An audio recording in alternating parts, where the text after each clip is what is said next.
Wow, இப்ப நம்ம பார்க்க போறது வந்து ரொம்பவே பியூட்டிஃபுல்லான பிளாக். என்னன்ற வீடியோ எடுத்துட்டு இருக்கேன்னு தெரியலமா, எதுக்குமா குறுக்கு வந்து லூஸ் சீசன் பேசிட்டு இருக்கீங்க? இப்ப ஃபர்ஸ்ட்ல இருந்து எடுக்கணும். இப்படி வீடியோ எடுத்தா லூசுன்னு தான் சொல்லுவாங்க. இதுல என்ன லூஸ் பாத்தீங்க? சாரியோட குவாலிட்டி பத்தி எக்ஸ்பிளைன் பண்ணிட்டு இருக்கேன். இப்படி எக்ஸ்பிளைன் பண்ணா மட்டும் எல்லாரும் சாரி வாங்கிடுவாங்க. வேற எப்படி சொல்லணுமா? இப்படி எல்லாம் சொன்னா யாரும் வாங்க மாட்டாங்க.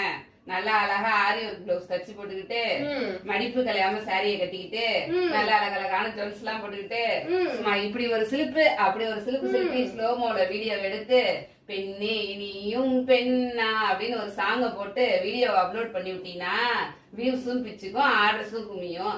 அதை விட்டுவிட்டு சாரி குவாலிட்டியை பத்தி சொல்றேன், மண்ணாங்கட்டின்னு பேசிட்டு இருக்கிற. நீங்க சொல்ற மாதிரி ஸ்லோமோ ரீல்ஸ் எல்லாம் பார்த்து நானும் சாரி ஆர்டர் போட்டிருக்கேன். வீட்டுக்கு வந்தோம்னா தெரியுது அது அவங்க கட்டியிருந்த சாரி இல்ல, ஏதோ ஒரு சல்லடை துணி அனுப்பிச்சுட்டு இருக்காங்கன்னு. சிரிக்காதீங்க, என்ன மாதிரி யாரும் ஏமாந்துட கூடாதுன்னு இப்ப நான் என்ன எக்ஸ்பிளைன் பண்ணிட்டு இருக்கேன். வீட்டுக்கு வந்தது சல்லடை துணியோ இல்ல கொசு வலையோ அத பத்தி எல்லாம் பிரச்சனை இல்ல.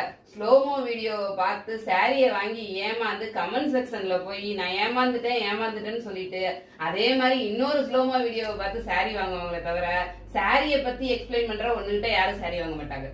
தேவையில்லாம பேசி என் டைம் வேஸ்ட் பண்ணாதீங்க. இந்த இடத்துல நான் ஒரு வீடியோ எடுத்திருப்பேன், வந்து டிஸ்டர்ப் பண்ணிட்டு இருக்கீங்க. நான் தேவையில்லாம பேசுறேன். நான் நல்லது சொன்னா யாரு கேக்குறா?